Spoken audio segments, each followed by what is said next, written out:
Good evening, ladies and gentlemen, and welcome to the May 15th, 2024 Worcester Township Board of Supervisors business meeting. Would you please join me in saying the Pledge of Allegiance?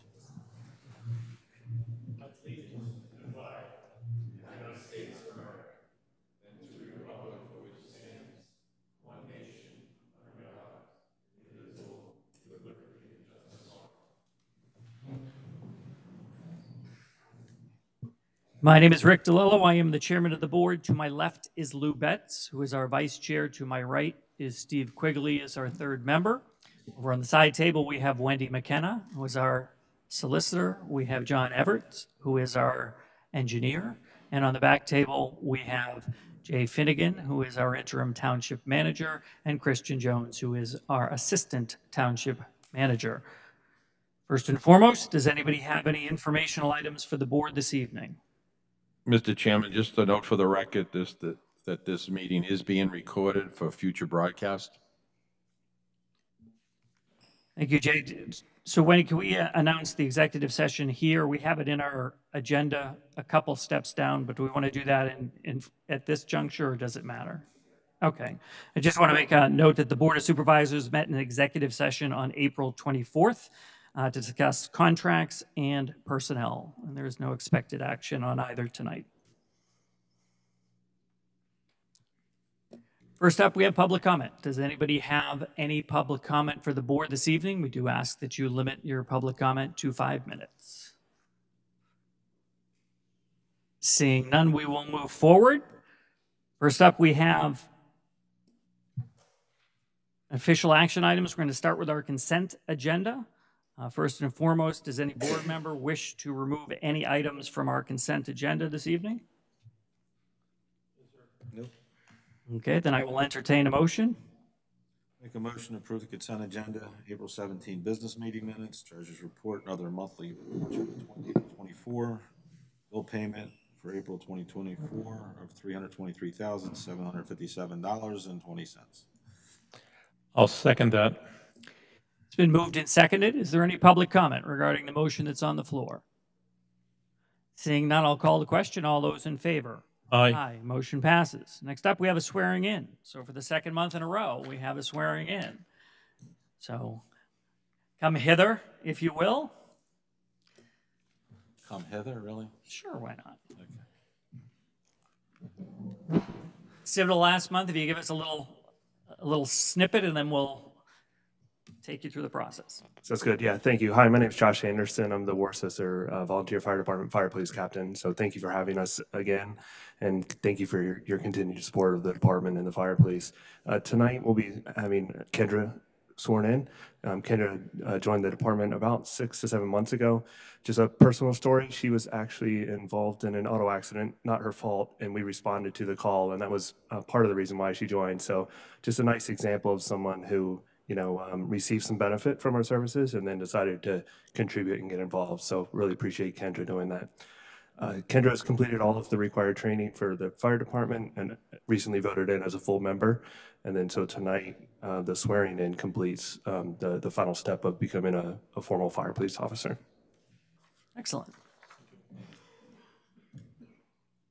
So Kendra, if you can come forward, I'm going to ask you to sit down as well. And if you can pull the mic close to you. So what I'll do, I don't know if you were here the last month when I did it, but I'll say a few words. You repeat what I say. We'll go through it. I'll try not to give you too much, and we'll... That sounds wonderful. Thank you. So I, Kendra Nicole Stenak, I, Kendra Nicole Stenak, of 11 Dunkirk Court, Norristown, PA, of 11 Dunkirk Court, Norristown, PA, 19403, 19403, do solemnly swear or affirm do solemnly swear and affirm that I will support, obey, and defend I will support, obey, and defend the Constitution of the United States, the Constitution of the United States, the Constitution of the Commonwealth, the Constitution of the Commonwealth, and the ordinances of Worcester Township, and the ordinances of Worcester Township, Montgomery County, Montgomery County, and that I will discharge and that I will discharge the duties of a special fire police officer the duties of a special fire police officer in and for in and for Worcester Township, Worcester Township, Montgomery County, Pennsylvania, Montgomery County, Pennsylvania. with fidelity. With what? Fidelity. With fidelity. Congratulations. Thank you.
Pretty good performing services.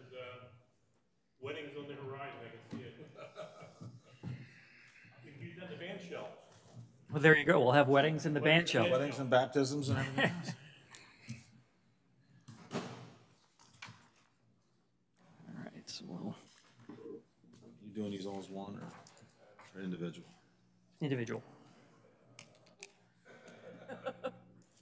Okay.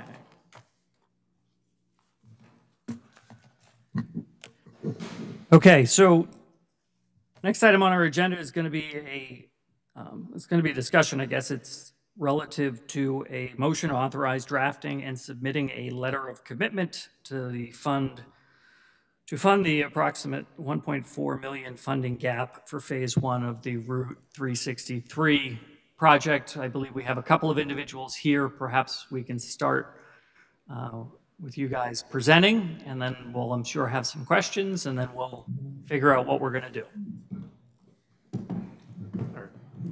Thank you. Anton Cooner from Bowman. And Yeah, I'm Rodney from Bowman. Also, I'm going to call in Steph Butler from Texas, so she'll be here on the phone. yeah, so we've been working with the township on the design for the roadway improvements along Valley Forge Road from it's just past Stump Hole Road. That was through a DCD grant that the township won to complete that design. Now moving forward to look at something for construction funding of a portion of that project. The township had a meeting with Representative Bradford's office, and it was just to focus on the western improvements at Woodland Road. So we developed a cost estimate and the scope for that intersection.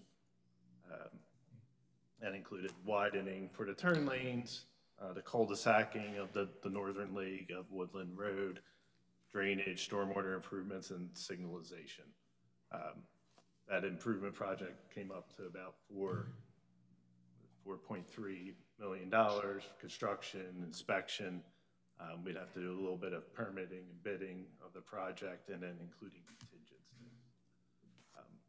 We met with the DCED because they have their multimodal transportation fund that's out. That's due at the end of July.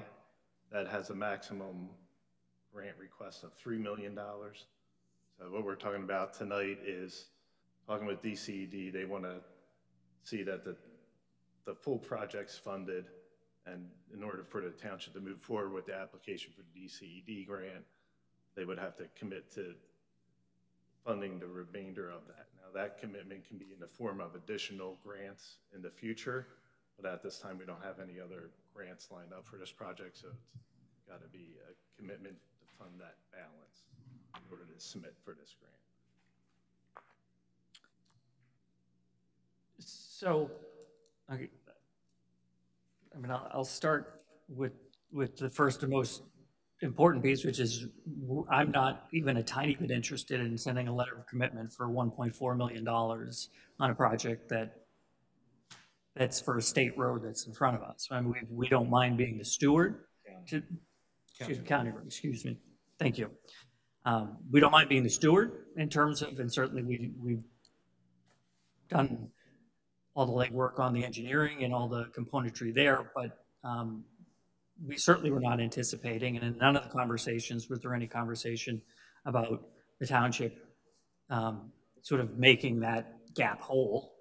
We didn't even know there was a gap. You know, we didn't until we got this information very recently, but certainly, I don't want to speak for either of my other board members, but certainly, no, there's not comfort with us putting a letter of commitment that might turn into a grant in the future because somebody doesn't, like, I mean, that, I understand you're the messenger to that information, but certainly I don't know if somebody else wants to add their 2 cents to that, but I'm certainly not comfortable with making that sort of a decision. It's not a small number, and certainly we haven't even had time to really digest the data that's been presented to us. Absolutely, and this is just one possible funding source for the overall project. You know, a lot of these funding sources, you have to break them up into different parts, and, you know, may not be a specific fit for this phase of it for this grant. So it's a discussion with the township how we would want to move forward. I think at the end of that memo, you'll see there's other grants that are coming up, but basically the multimodal, PennDOT, DCD, multimodal, the local share, they all have a limit of grant funding, and like construction for some portions of these projects are going to exceed that. So that's kind of where it is. So I think you're talking, it probably needs a further discussion of how best to progress it. And I think it was the intent was maybe this could be a smaller portion when we went, put all the numbers together. Sure. Above that. Well, right, we've certainly seen matching situations with the grant. Oftentimes on the front side, we know, is it a 50% match? Is it 100%? You know, what those conditions might be. In this case, we certainly knew across the entire length of the project, it was not a small number. But ultimately, like that's a fairly significant lift that we would be absorbing with really no sense as to whether Be funded. would it be funded or not, and that's, you know, certainly not. I'm not eager to that. Steve, do you have any thoughts? Rick, I have concur with what you said. Not that we're blindsided, but blindsided to some extent. And I think it's our duty here to be fiscally responsible with the money we spend. And I think it's at this point, it's like a rabbit hole. I'm just not sure where it's going to stop. So I think I concur with what you said. And at this point, I'm not looking to move on this item at the present time. So ultimately, this was one wave of grant, correct? That had a particular deadline that needed things to happen? Is that? The multimodal DCD, that's an annual program. It's July timeframe usually. The PennDOT MTF is November, December timeframe. But all of them are like a $3 million max. You know, sometimes you have to cobble multiple grant funding sources together to get that total amount. So I think the intent would have been take this, apply for it, apply for other ones. You know, if you were to get this, but you didn't get the other ones, you still have the opportunity to say, look, we don't have the other funds, we're not ready to accept this grant. You know, this isn't the end all be all. Like when they come to you and ask, say, here's your grant, would you like to sign the agreement? I think at that time you could always withdraw at that point too. So, I mean, there's a bunch of different options. The other option is to try to get the whole project funded through the TIP, but that's a long process. There's a TIP renewal coming up this year. You might want to just put it out there to start getting it thought. What does TIP stand for, if you don't? TIP is the Delaware Valley Regional Planning Commission. They put together a transportation improvement program that's funded through the state and federal funds. And to get on that program, you have to get on what they call the tip, and that goes through the counties and EVRPC to PennDOT. And they lately in the past 10, 15 years, they don't put many projects onto the tip. So why wouldn't there be a choice to go to the county for the 1.4 since it's a county road ultimately? I mean, that doesn't sound like that was a path that. For Valley Forge Road, for the Woodland Road portion, is that the county road? Valley Forge, the entire road is a county road. I mean, any work that's being done is being done on Valley Forge Road, not Woodland. There happens to be a traffic signal that they're looking to put at Valley Forge and Woodland, but Valley Forge Road is the. State route, yeah. I mean, that's the road that's being fixed or that's improved ultimately. So why wouldn't that be the logical place to go?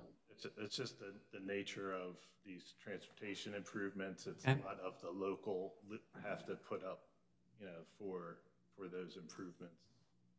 I haven't seen where the Sure. counties put in money to fund projects. The states, these grant programs. I mean, we certainly want the grant money. I mean, that the whole project was under the intent of the grant money. It's just, it's not a. Yeah, it just doesn't fit. Like, we tried to scale it down as much to fit within the grant amount, but to provide a safe intersection for that phase of the project. Right. And we're not talking building it tomorrow. We're talking 2-3 years in the future. So we want to allow for, inflation and costs going up in that number too.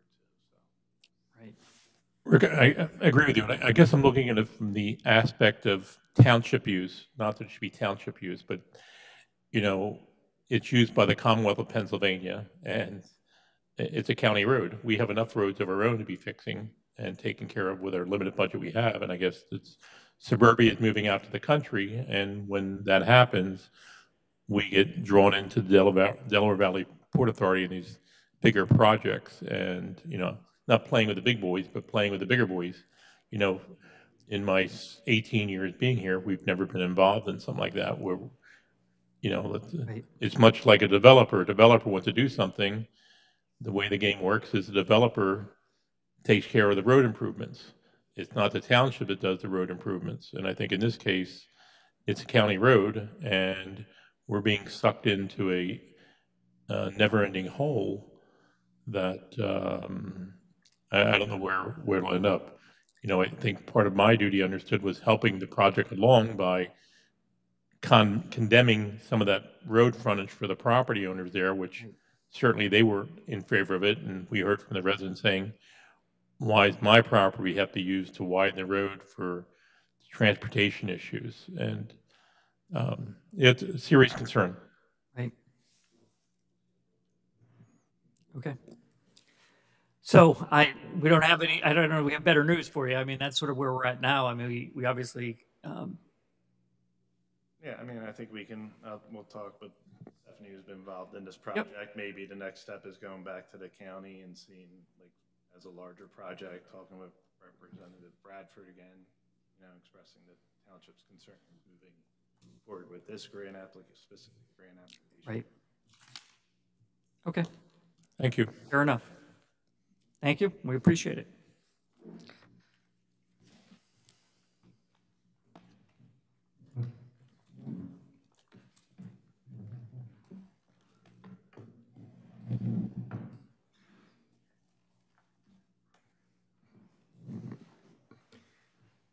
Okay, so the next item, I believe, is an item we need to table, Wendy, if I'm following along correctly, and that has to do with the deed of dedication items relative to the National Lands Trust. Is that correct? Yes, that's correct.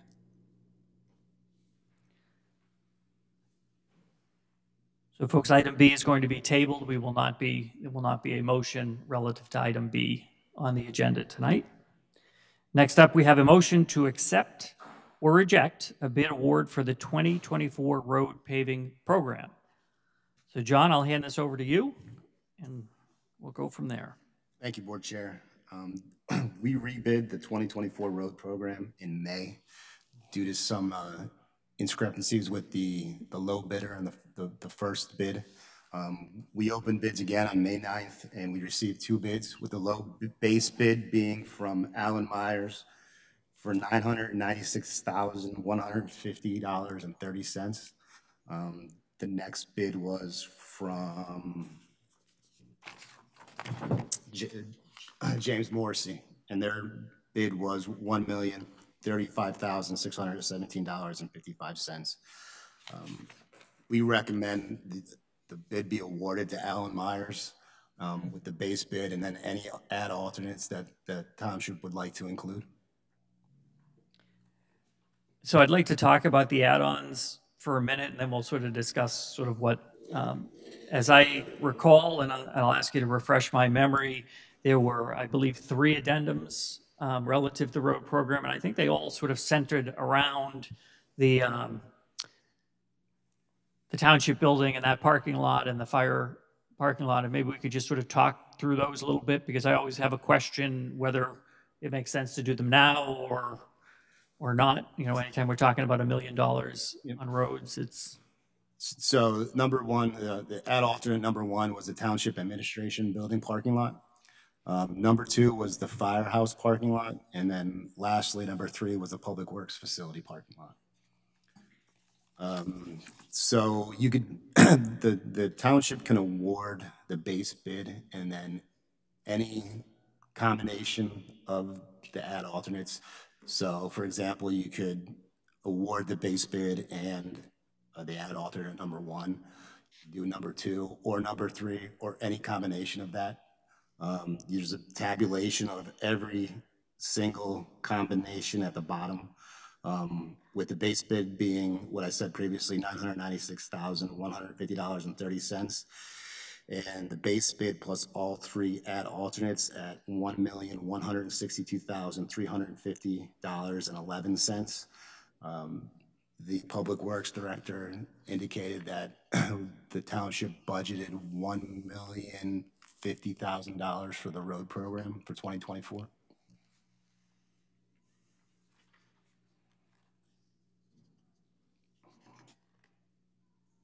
So when you talk about the add-ins, is there,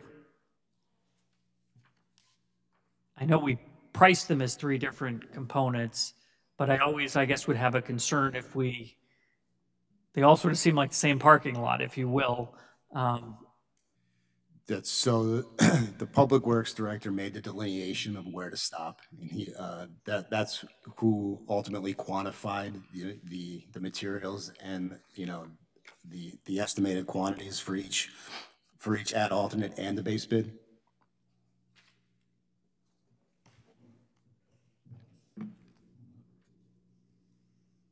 Okay. You got thoughts? You want to chime in? I mean, I certainly am comfortable with Allen Myers. We obviously know Allen Myers. I know he bids most years, and most years he's not low bidder. So I don't know if that's good, bad, or in between, ultimately. So the one thing I would like to mention is that with the rebid, we actually got a better price because we would have had to throw out the low bidder previously because they were not qualified. So if we award to the second bidder, we actually knock on wood. It never happens that way, but it actually happened that way this time. I'll take it. I mean, we're not usually on the correct side of any of those economic elements, for sure. So I guess the question I would have for you, Steve and Lou, is in terms of looking beyond the base bid, in terms of whether we want to spend another, you know, roughly $160,000 or $165,000 to do all 3 of the additional components, whether we would want to do one of them or 2 of them or any combination, or just do the base bid in terms of that. Mr. Chairman, you know, it's when we all do things around our houses, we use different contractors sometimes, and you know, I guess in the government business, you have to go the low bidder. The bids are there, and once again, in the number of years they sat here, we've done the road improvement work a number of times. And sometimes the low bid is not the best bid. you know, from traffic congestion to paving problems to driveways not lining up with the road and having problems with that. You know, we've used Myers, and every time we seem to use Myers, they do a good job. They do it from start to finish, from traffic control to the workers. So your question was, do we go for all of it? I'd say they're here doing the work, get it done when they're here rather than moving the machinery in and out. I think it's appropriate to do the job and do it right the first time and adding the extra items there to get it accomplished. So I'm in favor of spending the extra money at this time. Lou?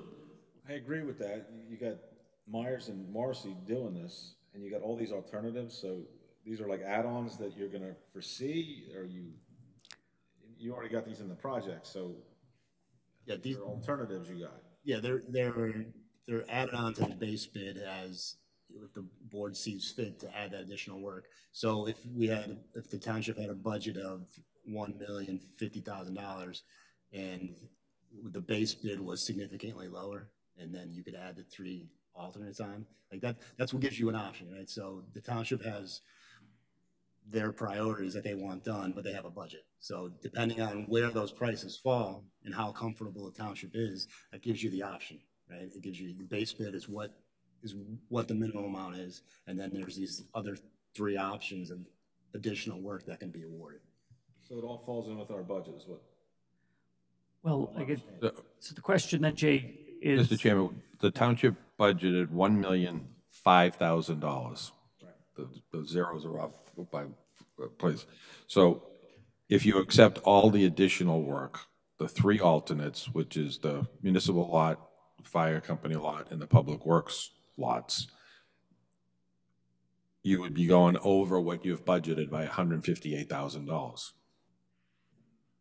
which you have the authority to do. You have to weigh in that decision escalating fuel costs, escalating labor costs, escalating operating costs for the vendor that you choose between this year, next year, or the year after. So in Steve's comment, you can either pay me now or pay me later. It's not, the price collectively I don't think is going to go down, but it's a financial decision that the board has to make whether they want to expend above what they budgeted for. Fair enough. So I think, Steve, what you're saying is you're comfortable with the additional expenditure based on both the work to be done and the contractor being used would lean to do that. Yeah, we have the liquid fuels tax can be used for a good portion of the project. So I think it's not, you know, once again, when you do work, it's better to do it and get it done rather than piecemealing the thing back. The machinery's out there, out in the area, you know, just move ahead with it. It has to be done. It's not something that we're spending on money on something frivolous. It's a need that's needed.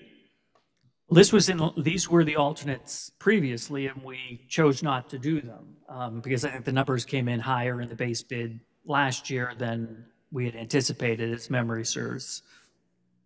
I mean, it's all dictated ultimately by the price of oil, right? And Rick, you know, as we learned before a number of years ago, when the price of fuel goes up, the people doing the blacktopping had to come back, and there's a step ladder. Everything's built into that, and they were well within the right to ask for that. Right. And when this project gets started, I hate to see what happens with the price of fuel going up in the next 6 months, where the cost would come in. So, yep. Okay. There's always a thing when it escalates and fuel goes up, but if fuel goes down, do you get a cut? No. You know how that works, right? Right. Price of pizza's up, you know that. So I'm just saying. I like pizza. Go buy a hoagie lately, come on. But you're right. I guess you're on the job, you're doing it, you might as well get it done because we don't know the future. Okay. It's an educated decision, but So I agree. I'm hearing both of you say that you're supportive of doing the base bid with all 3 alternates, then I will entertain a motion if you would like to make one, Lou. I'm gonna make a motion to authorize, to accept the bid for the 2024 road program. I guess the contractors, you're gonna name Myers and Marcy and No, the amount. It's Alan Myers Just Alan Myers is the bid, is the win for this. for the base bid plus all three All alternate alternates, bids. plus the 3 alternates. Does that give you, Wendy, that good? That give us everything we need? We think? Close enough? All right. Okay. It's been moved and seconded. Is there any public comment regarding the motion on the floor? Bob?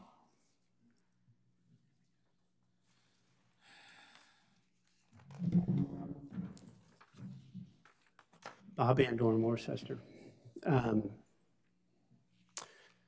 So I realize in the previous meeting I addressed John with a question. So I have questions. Do I address them to you? And then you maybe entertain them? To me, and if they're John questions, I'll ask John to comment on them. Fair enough. So the road improvement program typically identifies the roads that you intend to correct, repave, et cetera, and has those identified. And now you're talking about some additional work, some municipal parking lots. Was that anticipated to be part of the road improvement program for 2024? Yes, actually, so it was actually part of the, let me back up. So there's a couple of things. So the roads, every year, the Public Works Director with John, they'll go through and we grade the roads. So we make an effort to sort of anticipate what roads are sort of at the top of the list, the middle of the list, and the bottom of the list, so that over a period of time, we're getting to every road over a certain number of years. So the roads are, and every year there are alternate pieces. Normally they're either roads or parking lots. Those are the two components. These particular items were actually part of the 2023 road program, and we chose not to do them because they came in high. So they would just roll over to the next year to be part of the alternates for the subsequent year, unless the staff and Public Works Director had said, no, we have some higher priority items that we think we should do in front of that. So part of that is if you wanted to do it in 2023 and now you kick the can down to 2024, can it be kicked to 2025? Because you're talking about exceeding your budget to the tune of 15%, which is pretty significant. I don't know the answer. I haven't gone and looked at those. I mean, when I've been there, nothing jumped out at me. I'm sure there's some potholes or cracking or something, but nothing ever jumped out at me like, hey, this is dangerous. So as opposed to, and then budgeting properly to accommodate that, I understand, the costs will probably continue to escalate. My biggest concern is, and I don't know the answer to this, and having been in the bidding process, I'm really concerned that you got 2 bids for $1 million worth of work. I'm not suggesting that 20 bids is 10 times better, but typically from my standpoint, we would typically look for a minimum of 3 bids. Now, if those 3 bids existed previously and you threw one out, you're still left with only 2. I don't know the answer. I don't know enough about this as to whether, those 2 bids are relatively close, and that would give you, some satisfaction as close to what your budget is. But the fact that how many people were asked to bid and how much effort went into soliciting more bids, it seems incredible that you only have 2 bids. Maybe you had 3 and threw one out. Let me stop you just for a second there, Bob. We actually initially bid the work out, and I think it was 7 or 8 replies we got. We chose to rebid it because the low bidder the first time through had, how would you describe it? They didn't meet a particular criteria to the work, so we chose to rebid.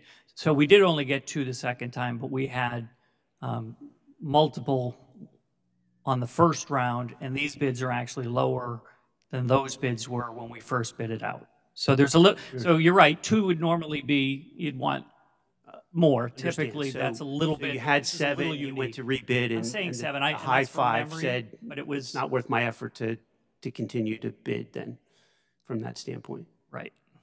Understood. didn't understand that. Well, to your point, you're in the construction business. You certainly know you get what you pay for.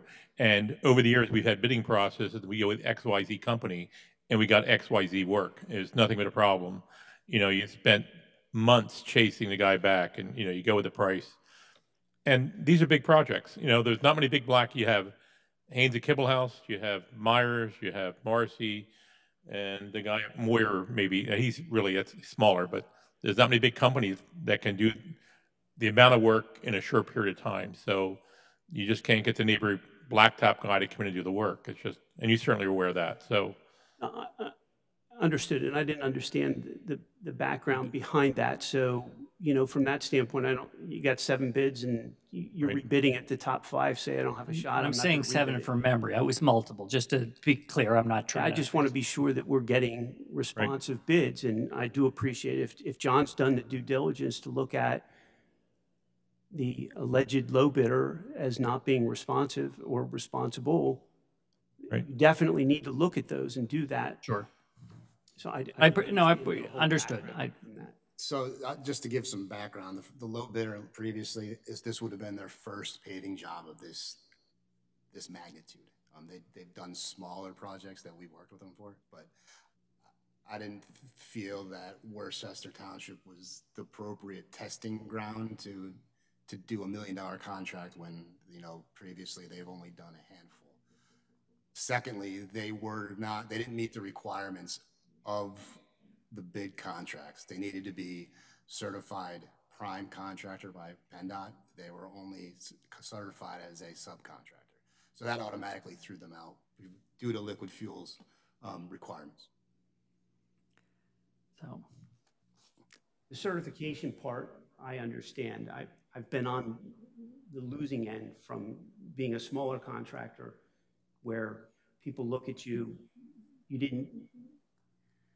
$1 million job. You can't do $1 million because you've never done $1 million job. Well, until I do the first $1 million job, I'm going to be precluded from ever doing one. So from that standpoint, I don't know what those criteria were. If it's $1 million contract and the largest contract they ever completed was $200,000, I fully endorse your opinion. So the majority of their paving was associated with pipe work. So it wasn't even really a paving job. So they put in a storm sewer and then they restored to the trench. So it wasn't milling and overlaying miles of roads. We contacted their references, and their references, they all agreed that there wasn't a road program. Yeah, no, that's what we're looking for you to do, is to look out for our money. thank you for your comments, Bob. We do always appreciate them. All right, so next up, we have Bark. I'm sorry. I got to look up periodically. Sorry, Bert. I'm gonna give him a bell. trying to rush me along tonight. No problem, Rick, no problem. I'm coming at this from a different perspective. My question is, when were these 3 additional projects last paved? What duration have we had out of that project from when it was done till now? So the Public Works and the township staff determine what gets onto the list, and then CKS quantifies it. I don't have that answer right now when the administration last paved. So we don't know whether it was 5 years, 10 years, 15? It's usually more than 10 years. Usually there's the 10-year mark is when the roads start to disintegrate. And depending on how bad that is, you can make them last more years. I understand that. And I understand that the township typically puts the road replacements on a 10-year plan. And that's why I was wondering about these. And because it was on the 2023 plan, did it go back to 2013 when it was done? I think it would just be interesting to know how long that has held up. If you go back and find out that it was 15 years, yes, you have to go over budget and get it done, or you're going to have problems. And, I agree with the ideas here that we've talked about or listened to. The fact that prices are going up, the price of asphalt is related to the price of fuel. We see what's happening with the price of fuel. So it makes sense when you're in inflationary times to buy now because you're going to pay more later. So that makes sense, but I would just like to know the longevity. And once we find out what that longevity is, my next question is, will there be on these parking lots, the municipal parking lot, whether it's around the township building or the firehouse, do we seal coat those just like you would at your own private residence every 2 or 3 years to maintain and extend the life of that paving project? I would have to ask the Public Works Director. I don't know specifically whether we do that. I know that typically we don't come out and sort of spot seal the roads in any way. I understand the roads, Rick. I can't speak to the parking lots. I don't know offhand, Bert, but we certainly can find out. It's a good question. Okay. Bert, usually after you do most pavings, part of the contract, a lot of times is they come back in 3 years and put a coating on it. I know we do that at our place, but right. I don't remember being here ever having the parking lot done. So that goes back 17, 18 years that I don't think has been done in that time. But I'm sure there's somebody in the firehouse can give you the date, time it was done, and we can maybe look into that. And if it hasn't been paved in that period of time, and you haven't had some sort of maintenance sealing it over that period of time, you probably better hurry to get it done. So, thank you. Thank you, Bert. Rick, I do want to clarify, it was 7 bids in May. So. 7 in May, okay. I was going from memory, and I didn't want to goose the lily if it was only 6. Fair enough. Thank you, John. Is there any additional public comment on the motion on the floor? Seeing none, then I'll call the question. All those in favor? Aye. Aye. Motion passes. Next up, we have a motion to authorize the drafting and issuance of letters of support for the Skipback Creek Alliance DCED Watershed Restoration and Protection Program grant application. It's a mouthful, but Jay, maybe give us a little backdrop on that. Sure. This is a DCED grant that, or a commitment the township's already made. We've already contracted for it. This is just to assist to get additional funding from DCED. There is no financial commitment on behalf of the township writing the letter of support. It's just to help the package be presented to DCED for approval. Gotcha. So we're with the other members of the Skip Back Alliance, which is a handful of other municipalities and folks. We're part of this alliance where you have to do, and John, maybe you can speak to this. We have a 20% reduction requirement, if I remember correctly, but sort of how that works and why we're part of it, and then we can talk about authorizing the letter. So as part of your MS4 permit from DEP, the township's required to have a certain amount of reduction in sediment loading to the streams, and then nutrient reductions. As part of the alliance, there was an agreement that the municipalities that are part of that would split the costs of each municipality meeting their requirements, since they all share the same streams. Worcester's requirement is 16.5%. It's based on a sliding scale. Some municipalities pay more. This grant is for actually 2 detention basins in Talmenton that would help meet the requirements that are set forth in that MS4 permit. And ultimately, we're just putting a letter in to support the grant application, correct? And no economic commitment, just another way to make the application stronger. Correct. Okay. Any questions from anyone? I don't certainly see any issue with us issuing a letter of support. Nope. Okay, then I'll entertain a motion if somebody'd like to make one. I'll make a motion to authorize drafting and issuance of a letter to support the Skipback Creek Alliance, DCED, Watershed Restoration and Protection Program grant application. It's been moved and seconded. Is there any public comment regarding the motion that's on the floor? Seeing none, I'll call the question. All those in favor? Aye. Motion passes. Next item is going to be a motion to authorize an amendment to the fee schedule. So for folks who are not at the work session, I'll paraphrase and I'll ask Christian to maybe make a couple of comments on this.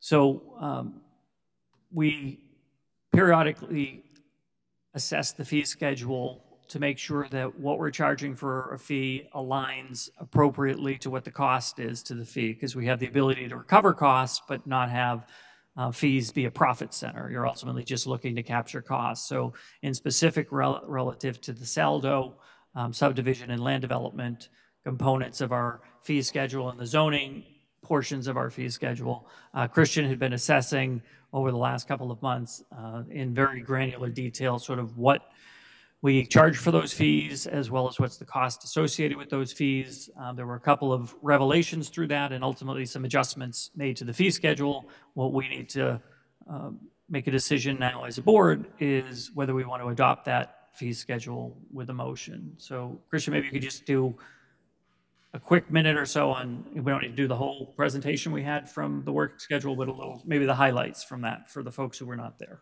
Sure. So thank you. The highlights are essentially, the review of the subdivision and land development applications fees. I spoke with township staff, determined on average how long they spent doing various tasks associated with a certain fee structure, so residential, non-residential, subdivision and land development applications, sketch plans, things of that nature. Similarly, zoning hearing board applications, and then we also had input from the township consultants to establish and update escrow deposits associated with those applications.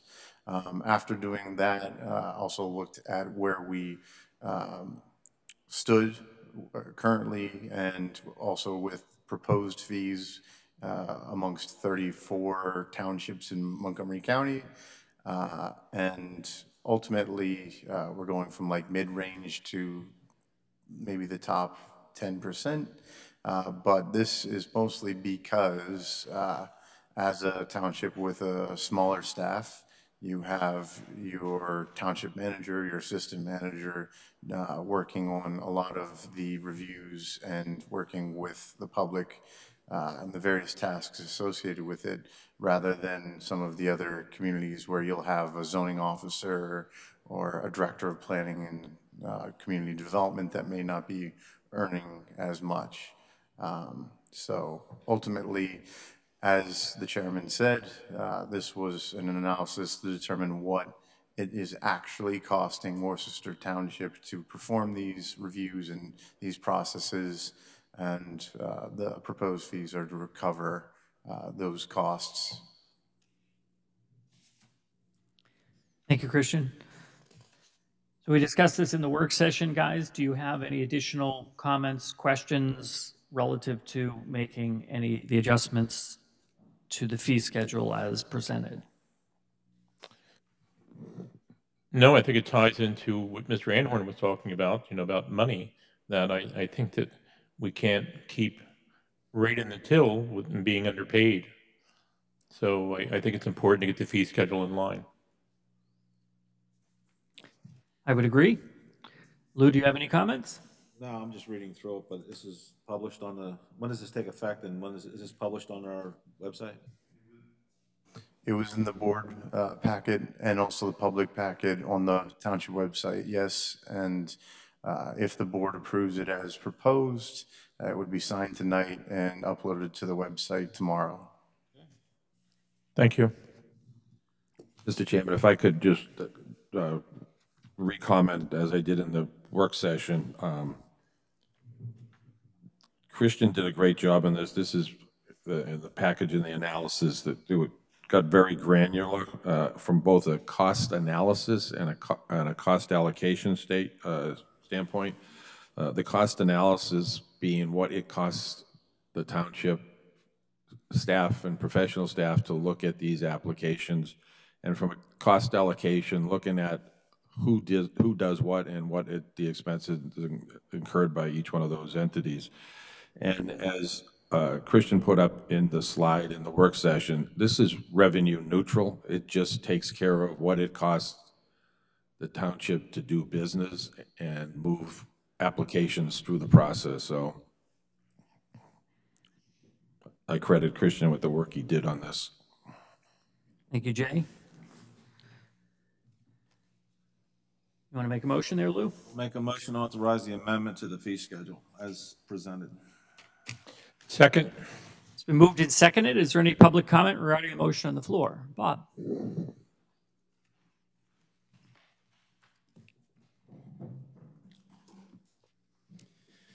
Bob Andor, Worcester. So unlike, just as a frame of reference, when the sewer fund never raised their fees and then for 20 years and then got around to it, everybody's up in arms. These changes, in my opinion, are dramatic. They're not gradual. They're significant. I don't have the luxury of looking at the granular detail that Christian has put together to comment on that, but I would have two, and I'm not 100% sure where those monies are allocated, but if I look at the budget activity, you have a planning and zoning and a code enforcement section. I'm assuming that these costs would be applied in that particular location. I don't know where they're being applied. But if I'm correct that that's where they are, you are roughly at 16%, and we're in May, but this is as of the beginning of May, so it would be April. So 4/12 would be 30%, and you're showing that you're at 16%. So I don't know.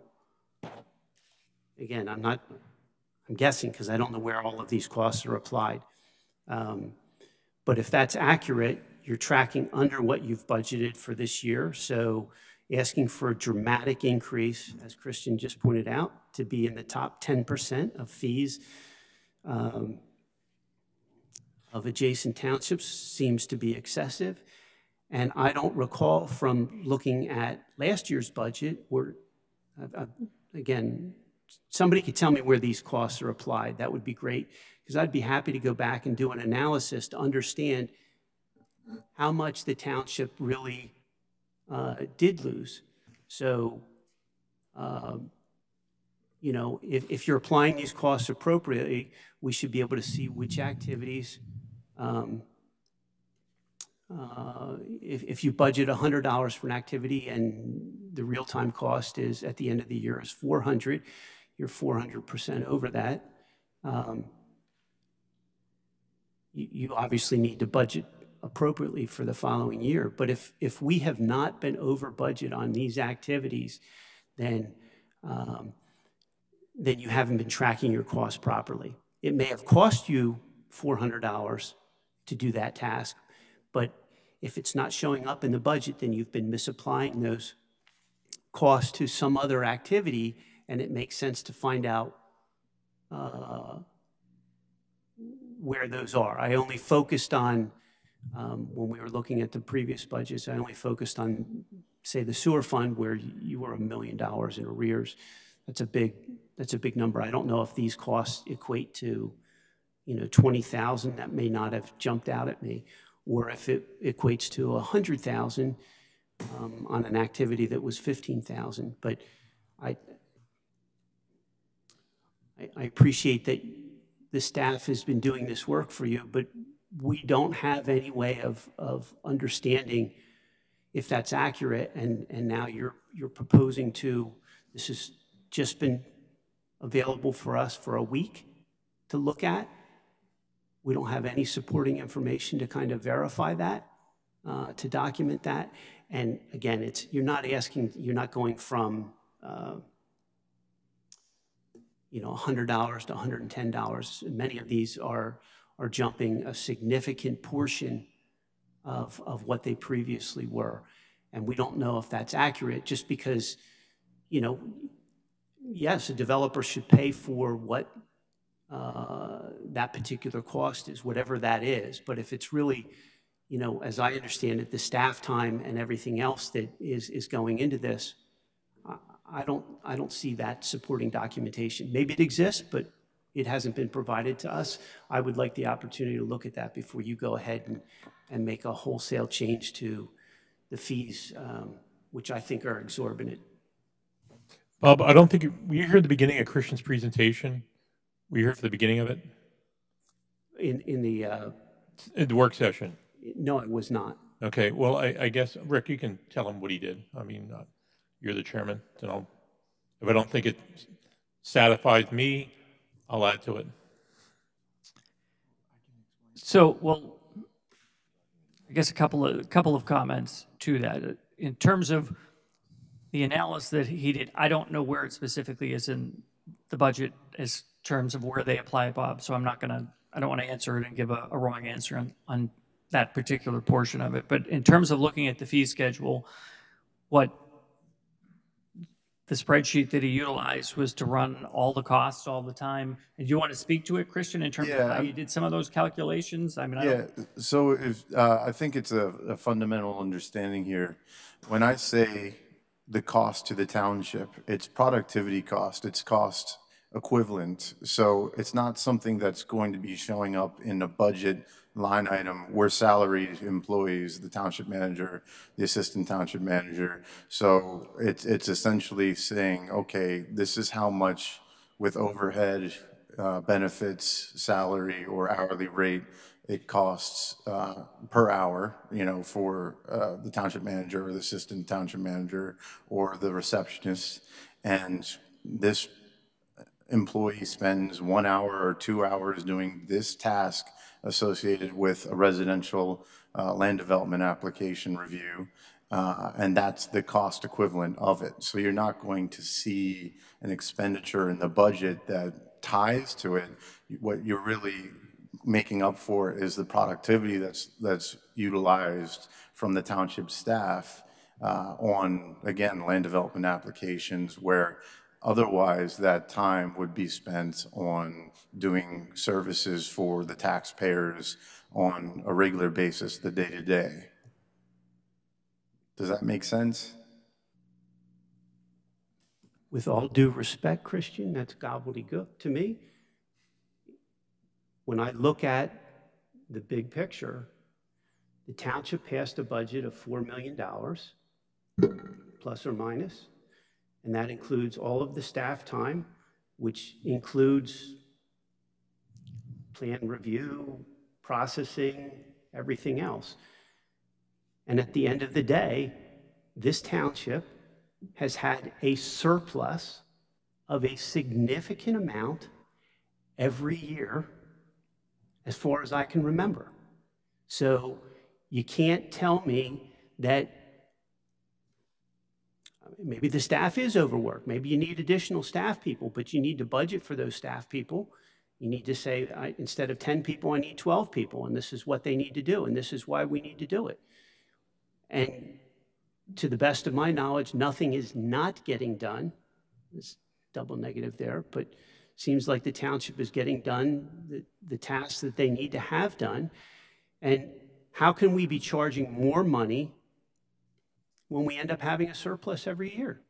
That just doesn't make sense to me. And so it's not meant as disrespectful to say it's gobbledygook, but no, but the fee schedule, Steve made a comment in the work session, which I think is somewhat applicable, which is that ultimately the fee schedule is more, more like a usage for somebody that is choosing to make a development decision. That individual is bearing the fee for that particular item, which is now tied to a more accurate cost.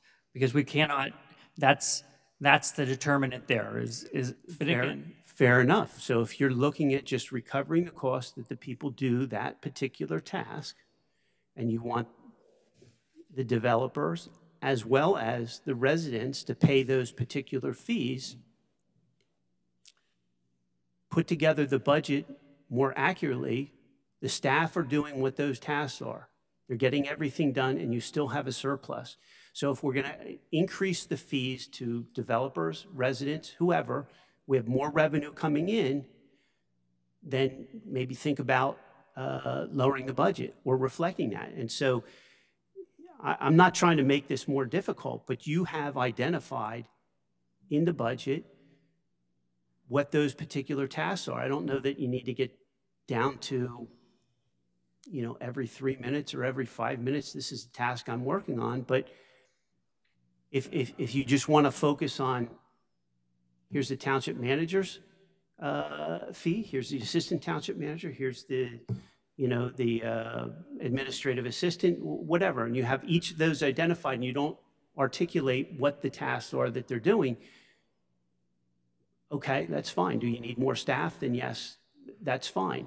You're talking about raising fees. I'm all for charging people for what those fees are, but nothing different is going to happen. I would love to see, and I understand that Christian is saying his analysis has shown that it's costing us more money. I have a hard time believing that Worcester Township, which has relatively low amounts of development compared to its neighboring municipalities, that we need to get to be in the top 10% to be recovering those costs, to be reflective of what we're doing.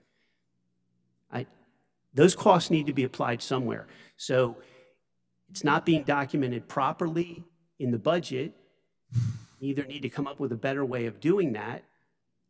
And if what I've just articulated, those couple of categories are where those costs really should be, and they are on budget or under budget, then we're not allocating those costs properly if it really is twice that amount.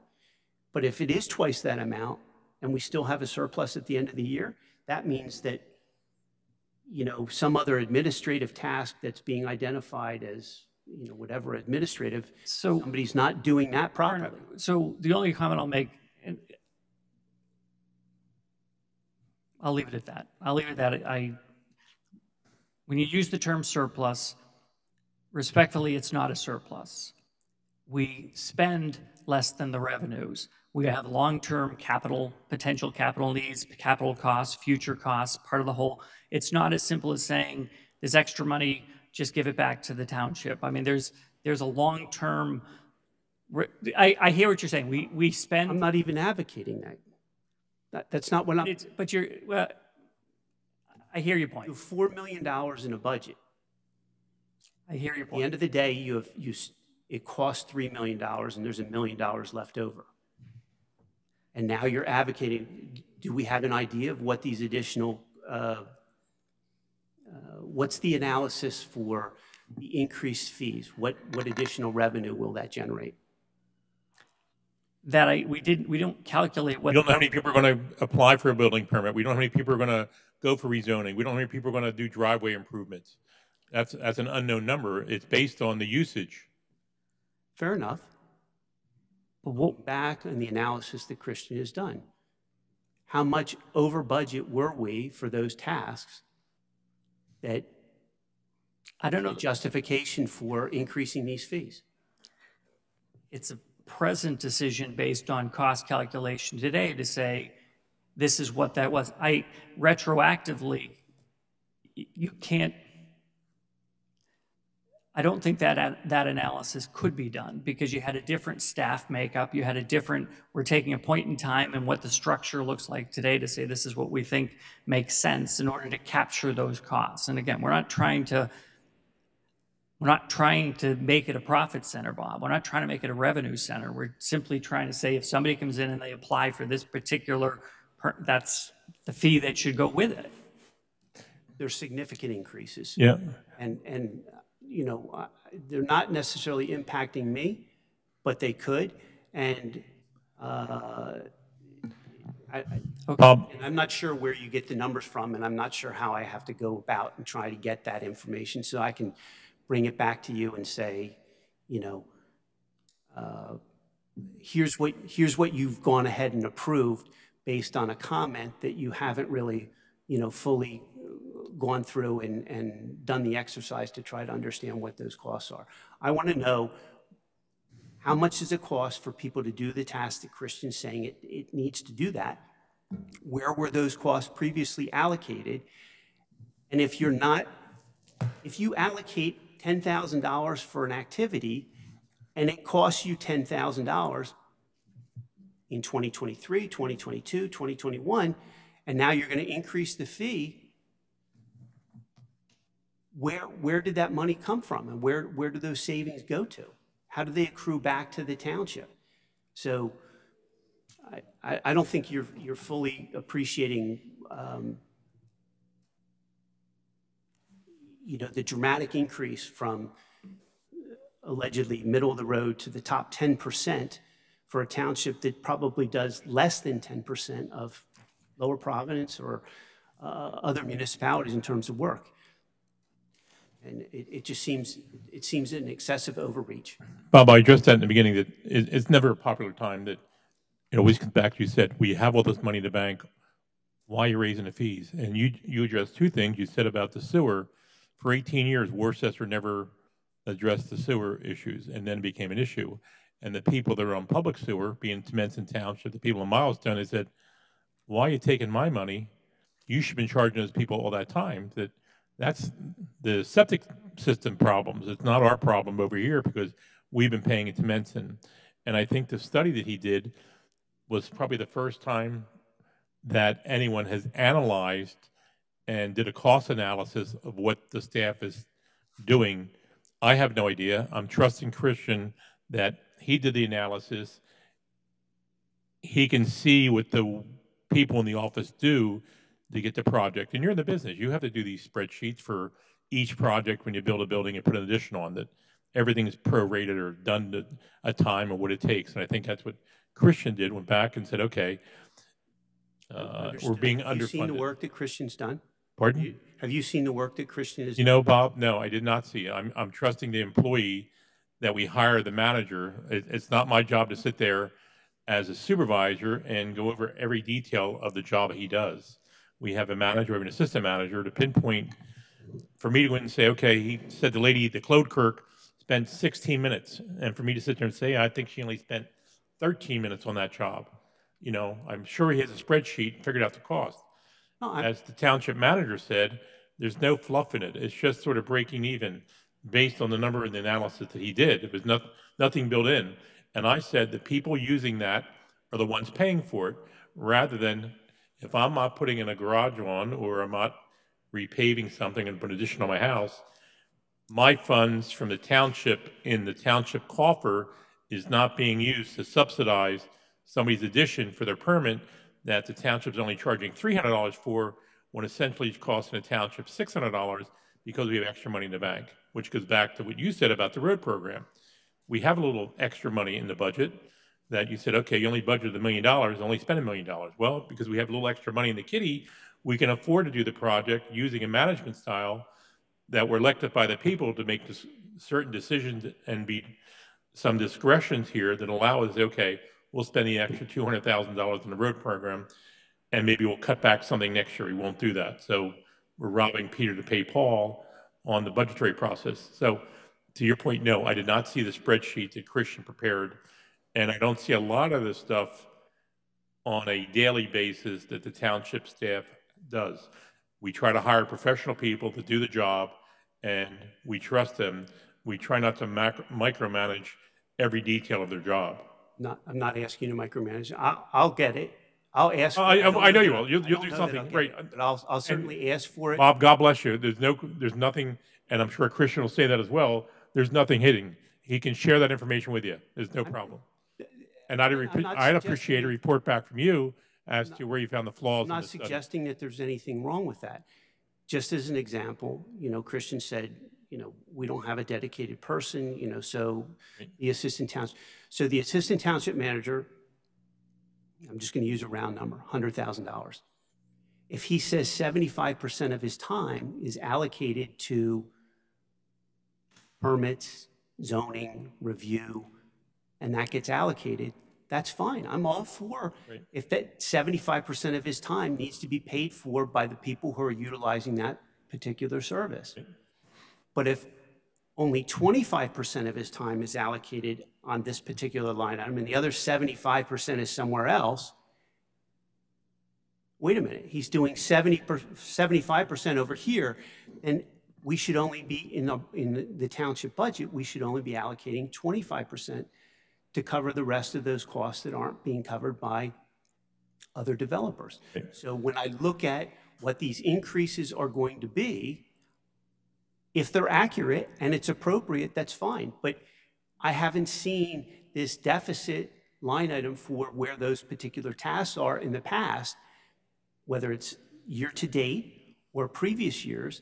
And so I'm going to have to go back and do that analysis. I want to see what the information is. And if, I mean, it's been my concern all along. We look at these budgets, and at the end of the year, every budget, every line item, other than the sewer budget, we hit those targets every year.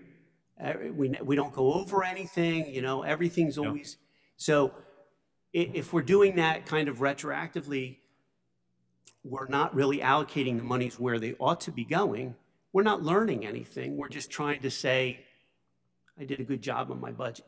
Where we really should be looking at, did we spend more time on other activities? It sounds like Christian's gone through and done that, saying we're not charging enough for these particular fees. But it's fully funded in our budget. And so if we increase the fees to cover those particular costs, you know, either Christian's working the equivalent of 1.5 people, in which case we need to hire somebody else, or he's not, in which case the money's not being allocated properly. So I'll have to do some more work, and I'll ask for that information, and I'll report back to you. Yep, thank you. Okay. Bert?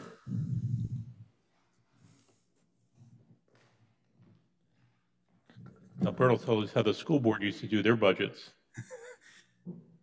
I'm just looking at the fee schedule, and clearly almost everything goes up. But strangely to me, one thing went way down. Is that a typo? As I look at the Saldo concept meeting escrow, current is 5,000 and the proposed is 1,000. And everything else went the other way. I'm just making sure that it's not a typo when everything else shows increases. Can you comment on that, Christian, on that particular line item?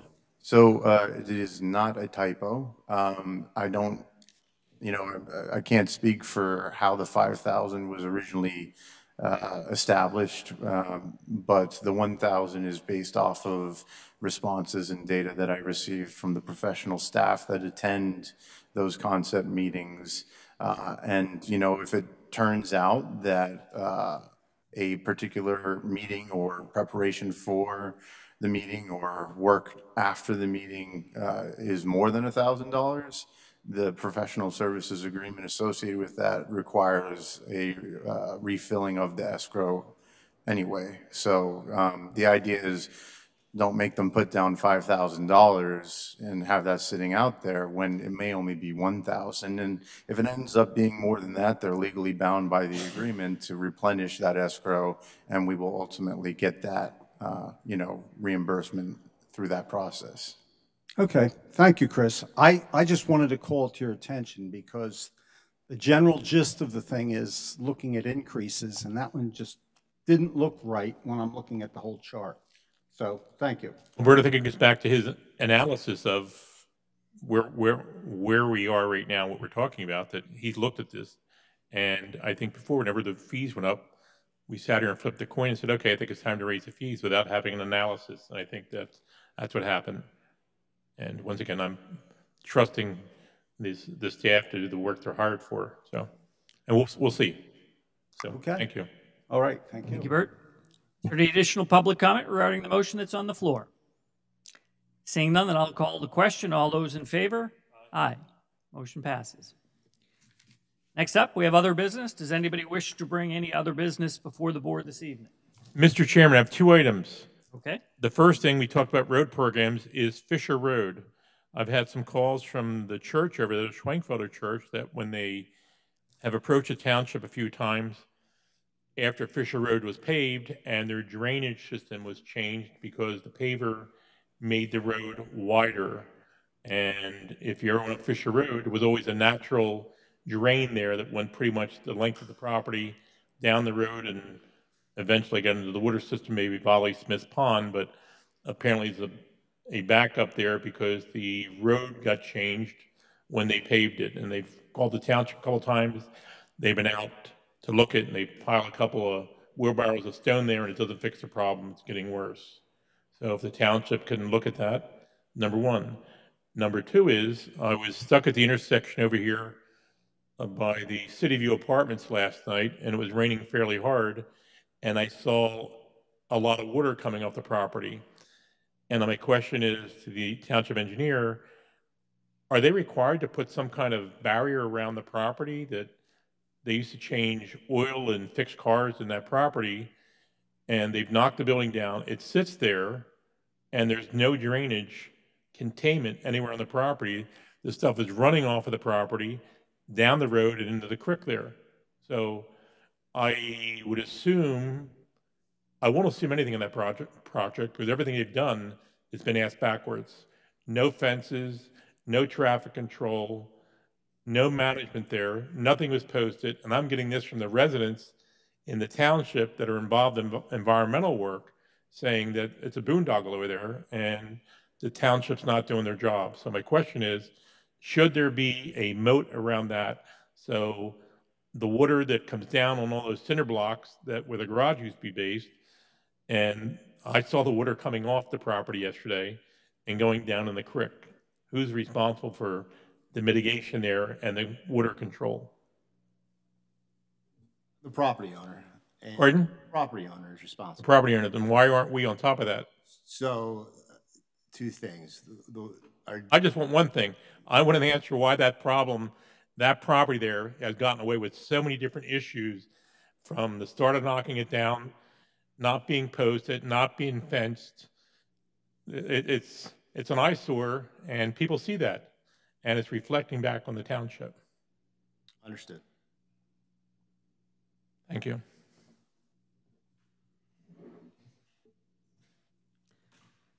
So Jake, Fisher Road, can you just make sure that's on the list in terms of that? Did you have something to add, Lou? One thing is the City View property is that one day on a Monday it was hot. It was like 89 degrees. You could smell the raw fuel smell just permeate from the ground on that where the tanks were pulled. I did witness when the tanks were removed, it smelled pretty bad. The ground just reeked of fuel, like the intersection did. Steve did show up and witness the same thing. So I don't know, are we following up with DEP as far as, are there any requirements? Or do we just let it rain on it and then, as Steve said, it's just going to wash down to the creek? I'll follow up with DEP. Okay. So noted.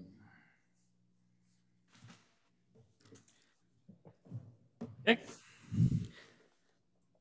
Next up, we have public comment. Does anybody wish to make any final? Bob? I'm going to play Johnny Carson music. Da, da, da. Don't worry about it. Go ahead. Come on. Bob Andor in Worcester. So I do appreciate that we did have a package here, and not to be critical, but if we could have, when the package comes out, if it could be complete. So what's not included here is the agenda. So can't follow through with what's going on. So it's just a comment. If we could be sure that the package there reflects everything. You mean the stuff on the back table, that it includes a copy of the agenda as well? Is it, and forgive me, I don't. Yeah, there's no agenda on this. It's just all of the details. So in the past, the agenda has always been there. So we can follow through with what is taking place. Number two, can you give me a status, not necessarily any of the detail, and this is not a reflection on Jay. I like Jay, and I think he's doing a bang-up job, but my experience typically is when there's an interim, the cost that you're paying for that individual generally exceeds what the cost would be for the permanent person that he's filling in for. So could you give me a status on the contract with the Minor Center, and have you contracted with them, or are they in the process of finding somebody? We have our we have our kickoff meeting scheduled for the 23rd with the person that's doing the search.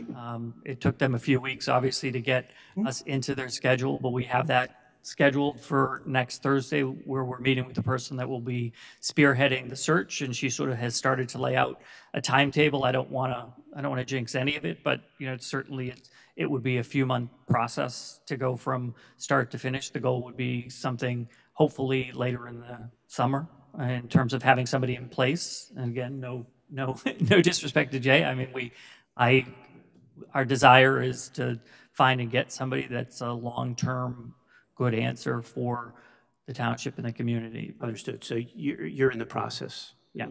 I mean, you're on that continuum, and your first meeting is next week. Correct.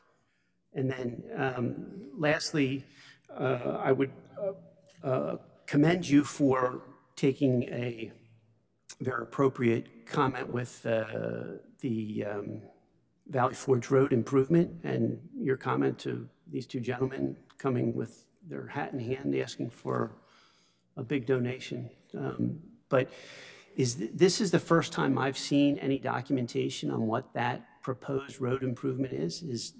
Is that accurate? Have you guys ever seen anything, or is there a document beforehand? I believe it is up on the website. I'm not positive, but you're talking about the sort of the engineering drawings in terms of. Right. That's the first time I've seen anything that they were proposing to do. I thought it was up on the website. I didn't know offhand what is or isn't. We've seen some of the schematics, but the $750,000 grant was for that work. I mean, that's what was being done with that work. So we've seen parts of it and copies of it along the way. I don't know if that engineering stuff got up to the website or not, but that would typically where we would want it to be. We're not, if it isn't, we'll have to check, and I don't think there's any issue with getting it posted up there. It's difficult, piecing all of these together to get a better understanding for what it is that's proposed to be done. And do you know what the overall, say, length of that project is? Is it 1.5 miles? Is it 2 miles? Is it not even? I don't want to give the answer incorrectly. I mean, I thought it was there were spots along the length from Germantown to Skipback, but not necessarily every nook and. But it sort of starts and ends there. But what we were talking about with them tonight was more the Stump Hall to Woodland sort of stretch of that, and I don't know what geographically, whether that's a mile or offhand, I don't know. Okay. Those are the two roads that they were talking about, the traffic signal back to Stump Hall, that particular leg of it. Right. And a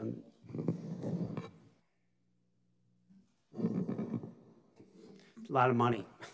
Just follow up to your question. It's just not the traffic. A lot has to do with stormwater management, and you certainly travel that road enough during the storms, and you know that there at Township Line Road, the water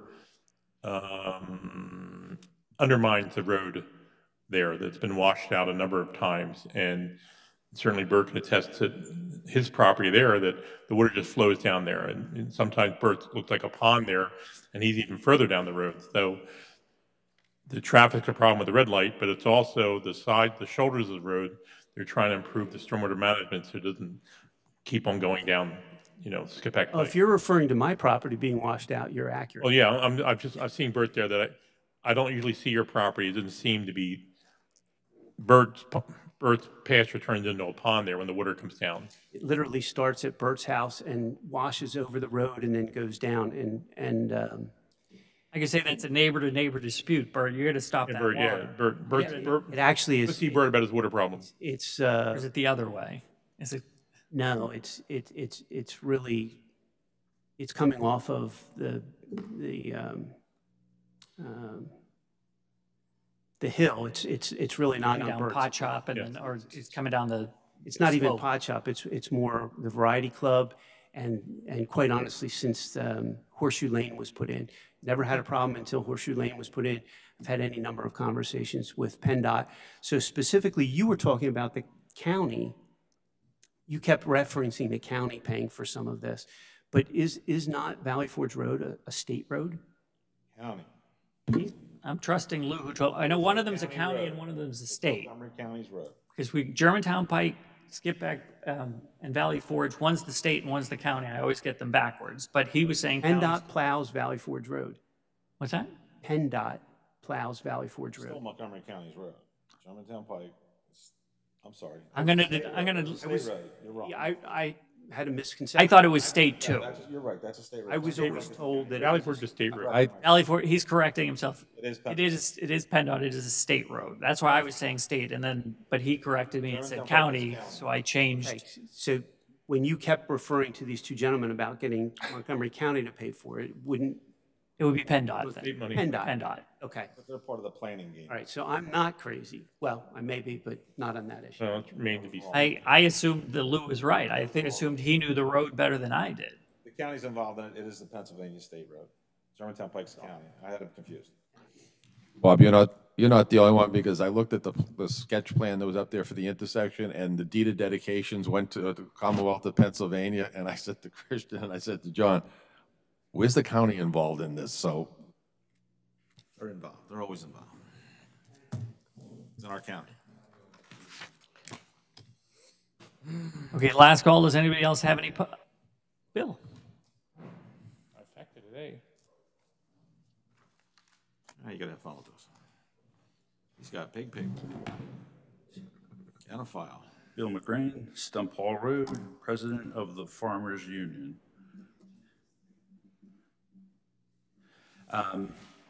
With staff changeover, I had a conversation with Jay after the last meeting about some of the things that we do with the Farmers Union, what the history of the organization is in the township. We had been working with Sean and other people in the township about options and opportunities for us and for the township.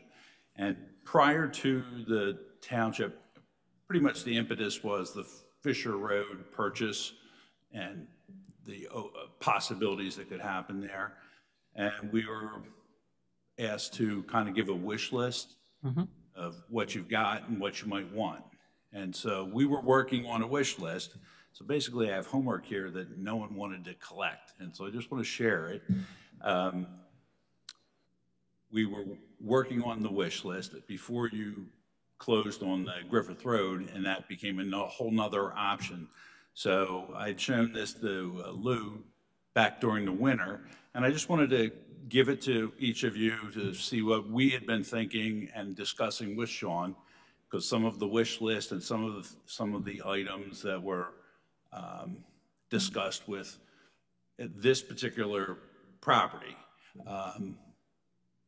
Put it down on paper and throw it out there and see how it could be better used for the whole community and still meet our mission. So we drew it up, and I'm going to share it with you. Okay. That's pretty much it. And I'll give you a reminder that the horse show's in 84th annual.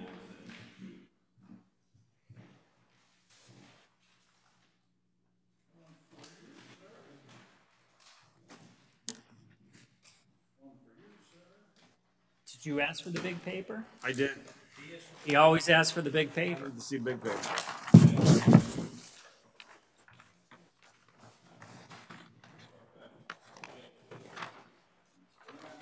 Are we going over this? Or? We can discuss it and not discuss it.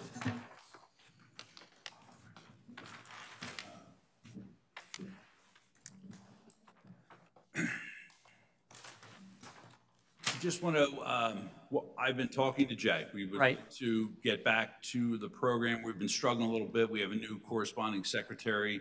So we've had a little lurching of our new person connecting with the new person at the township and who that would be, whether it's Dustin or Christian or Jay for our communications.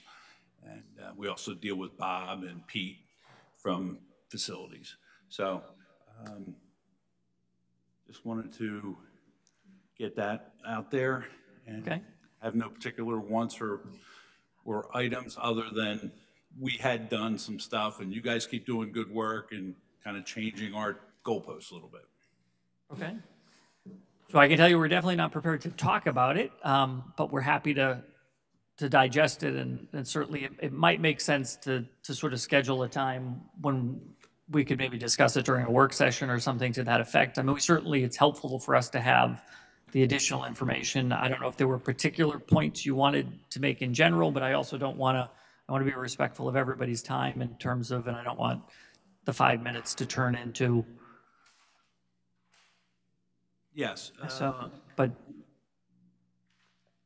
certainly if you have things to share, we can take them in the comment as well. Sean had asked us and set up us being the Farmers Union to make a presentation to Bob's committee, and we did that, and it was just general talk about what facilities we historically have used, what facilities would be useful in the future, the heritage involved in Jim Thompson and Historic Society and that kind of thing. And so we were trying to find the happy medium moving forward for the community of having assets, particularly when you're talking about a band shell and locations. Band shells aren't going to be used all the time like ball fields. They're seasonal. Certain groups are going to use them, just like the facilities here are used by certain groups, and making things more versatile was kind of the thought in what I shared with you. And that's basically, we're also looking at Griffith Road. If whatever the township would kind of lean us towards, we're more than willing to work with. Right, and certainly in the big picture, part of the task, and as Bob commented, it's been I think a tougher task than intended, was trying to do some sort of an inventory in some sort of sense, and it's, the intention is to try to categorize what we have, what we might need, what we think we need, and some of it's guesswork, and some of it's, and then we added Griffith sort of to the inventory more recently, so some of the planning that had been done prior to that didn't necessarily account for that.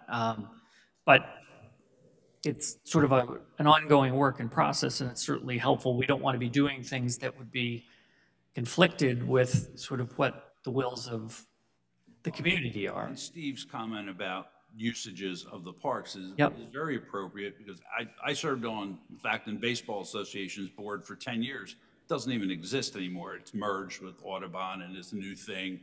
And we use facilities in the township that aren't used now for those same things. And so there is an evolution to the usages. And I don't know, I'm not smart enough to figure out exactly what it is, and I don't think you want to put a turnstile up, but there is a way, I'm sure, to figure it out. So. Aaron. For you. Hershey, we were at Hershey, and I was talking to a couple stable owners that are involved in supervisor role in some neighboring townships, and they talked about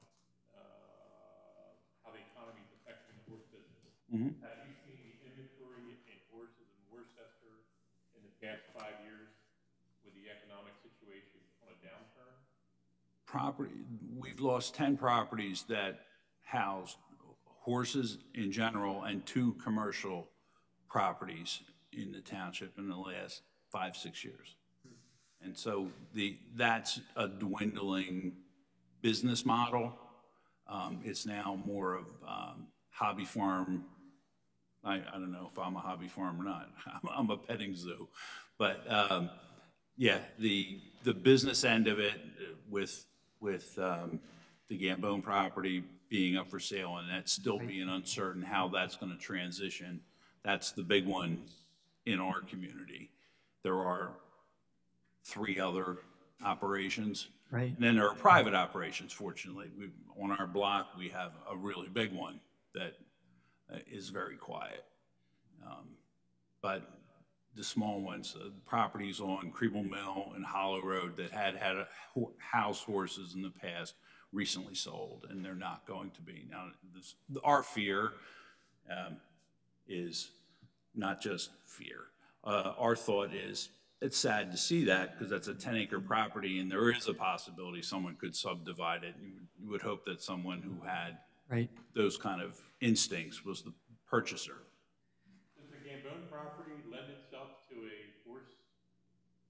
They do a lot of stuff there. Yeah, absolutely. It's very viable. If somebody had a lot of money and donated to the township. That would be great. Well, they sort of have. They don't realize. So the development rights were what we used on Whitehall Estates. That was, so ultimately it can't be developed. It's deed restricted in that regard. But, you know, so I mean, it wouldn't turn into a subdivision, but it could be sold to somebody that doesn't. It lowers the price of what they can get for it. Yeah. Well, it's like Rusty when he bought Ben Hitchens' place. I mean, he's got plans, and he's not putting townhouses in or anything, but he's got plans, and it's nice open space.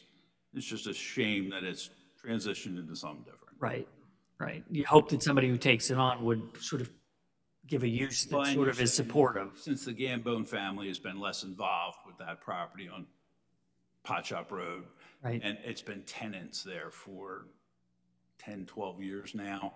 So maybe the new owners will be a little more hands-on, and that would, I think, be beneficial to the community. Right. So, thank you. Thanks, Bill. Anybody else? All right, and then motion to adjourn. Thank you all for coming and for your patience.